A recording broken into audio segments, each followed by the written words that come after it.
Thank you. Okay, so I guess probably the most productive thing to do would be to give a very brief introduction into blockchain technology, which is massive. Like, you could literally buy a book which is entirely about introduction into blockchain technology, but we'll try to cut some corners. So blockchain technology is basically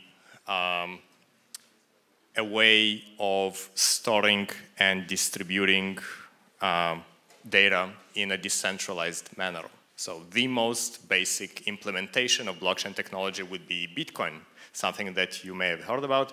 So Bitcoin is essentially a digital currency which is stored upon a decentralized ledger, which is pretty much the most basic implementation you could have for something which is decentralized data. You basically have a list of timestamps and values that are stored between everyone who has ever used Bitcoin. So having said that, I'm about to talk to you about what blockchain means in the age of attention economy and the age of algorithms. So monetize the week, and specifically attention in the age of algorithms.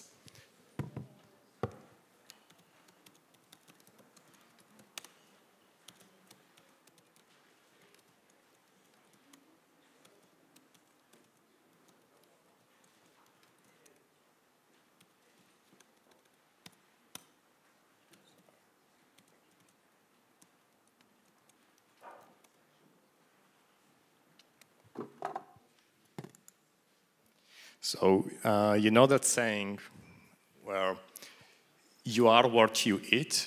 So that doesn't just apply to your body.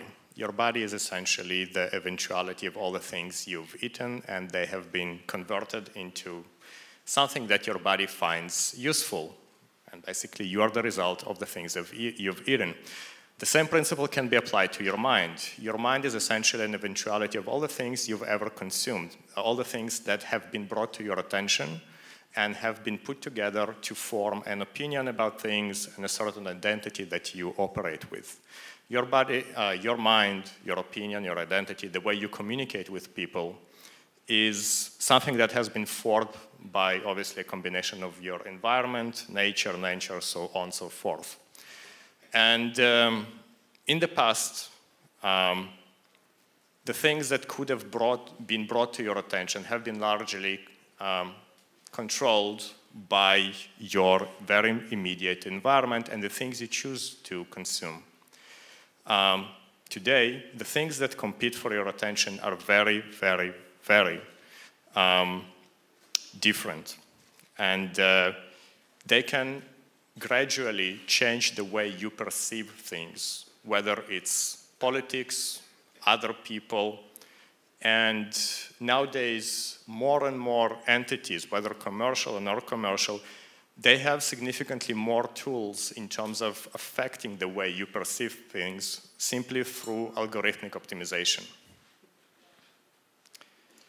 So to sort of put it into a very specific example, let's say you're looking at two people who exist in a very, very similar reality. Let's say they're neighbors, they live in Vienna, they have a roughly similar social economic status, they go to work in a similar place, and let's say 30 to 40 years ago, their reality and their perception of reality would have been pretty much identical because their reality, their physical reality, was almost entirely their reality, meaning they are likely to attend the same physical spaces, they're likely to participate in the same conversations, and just as importantly, they're likely to be exposed to the same newspapers, watch the same television shows, and spend their time in an environment with very similar opinions. They would have a lot in common.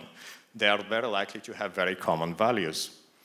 Nowadays, we are living in a world where all these things that you currently see on the screen, they're competing for the attention of these two people.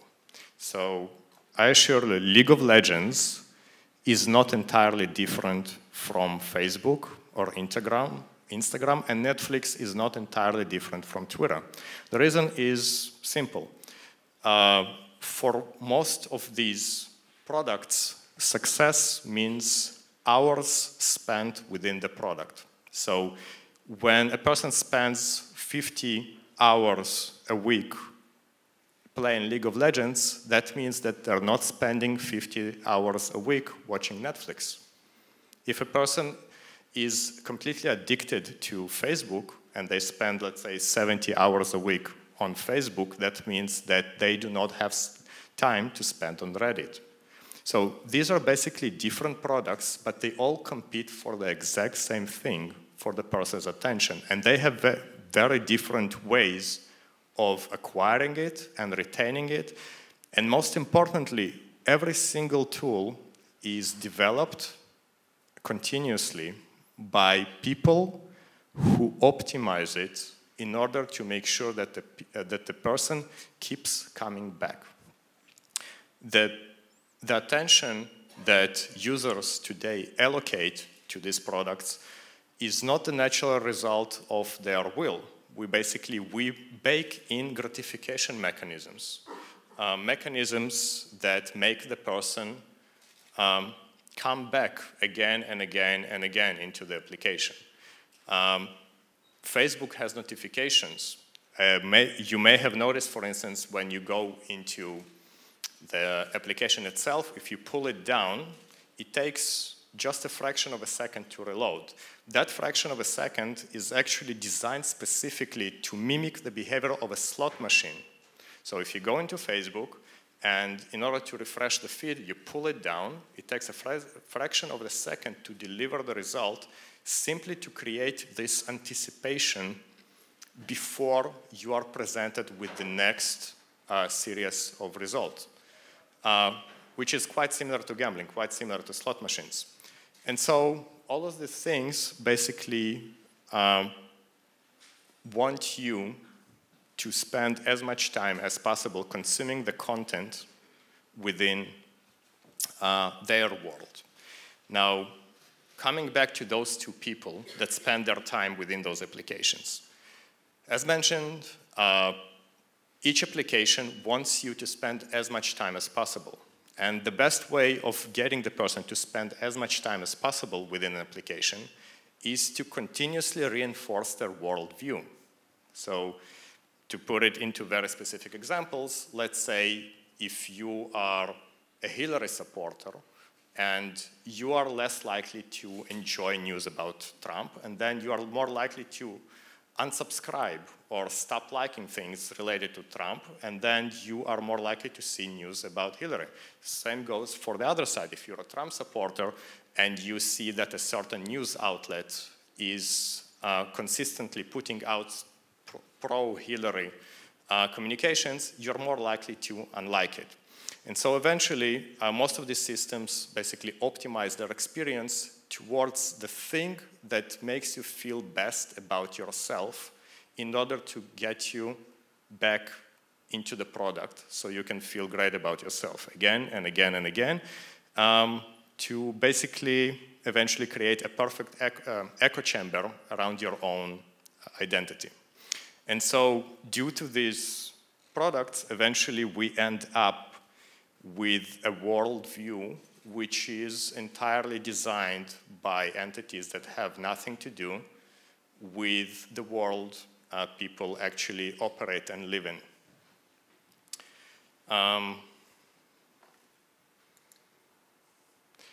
the other hand, reality is extremely different. So reality does not have an agenda. It's quite obvious. It has not been put together by something or someone that wants you to stay more within it. It's nuanced. You get to engage people, and sometimes they're happy about you engaging them, and sometimes not. You will not be gratified with many likes if you spend 3 hours talking to a person. sharing your recent trip to Dublin or whatever. There are no mechanisms that keep you staying within reality. And so on a long enough timeline, simply due to the way our brains design, reality is supposed to lose, because nobody makes reality more interesting, while there are a lot of very, very, very bright people that make sure that our digital reality simply outpaces reality in terms of its interest. And we can actually back it up by data. I can show you really pretty graphs showing just how many hours people spend within various social media and online content consumption outlets. Basically, the time we spend within these online destinations is growing. And as mentioned, if you're spending more time online, that means that reality, which is not being optimized, is losing. Now, all of these outlets have an agenda. These are for-profit companies, meaning their purpose, their function is to monetize your attention. So we're talking about essentially monetization of very basic human needs. So let's say if you have 400 or 500 friends on Facebook and you are interested in keeping up with what's happening in their lives, you want to make sure that they can keep up with yours, you would like to keep communicating with them, you would like to stay up to date with what's happening in the world, your very basic needs are basically being skewed in order to be monetized by the systems that you're using to meet your needs. And that's very cynical, but it's also very important to fully appreciate just the full gravity of the seriousness that comes with the monetization of our behavior. And actually, as we go on with especially VR and AR becoming a bigger portion of our experience, which seems to be the trajectory and seems to be the big bets that a lot of those outlets are making, this permanent overlay of online data onto the reality is going to grow. So remember, we talked about basically reality competing with the online reality, and AR and VR are the obvious next step of taking over whatever little sort of separation we maintain between the reality and the online consumption.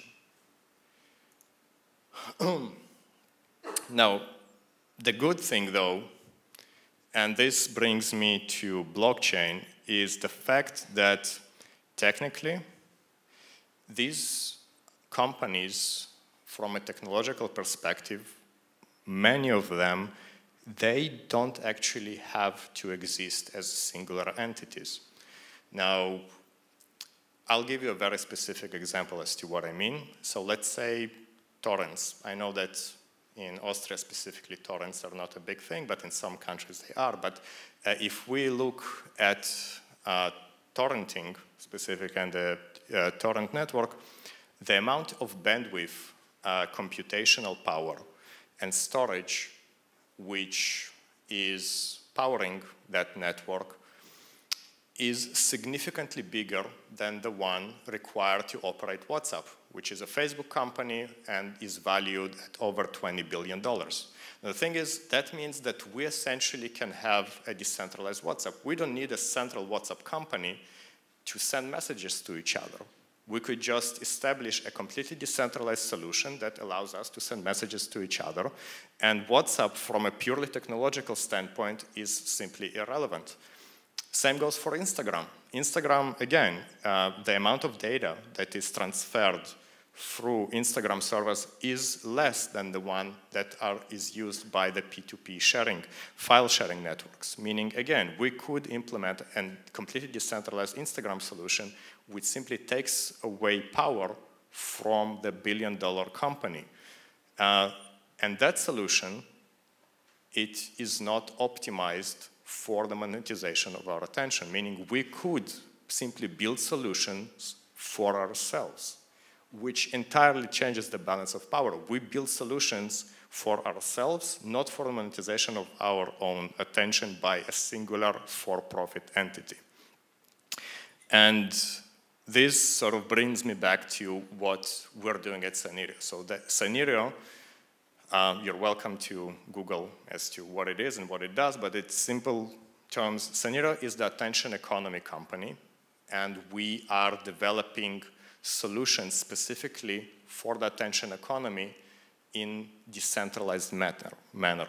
So our end goal is to develop tools and specific solutions that will replace solutions such as Facebook, Instagram, WhatsApp, YouTube, and deploy a completely decentralized solution that will be enabled through a P2P network where people can simply log in, consume content, communicate, and they will do so without having to worry about being monetized by a single for-profit entity.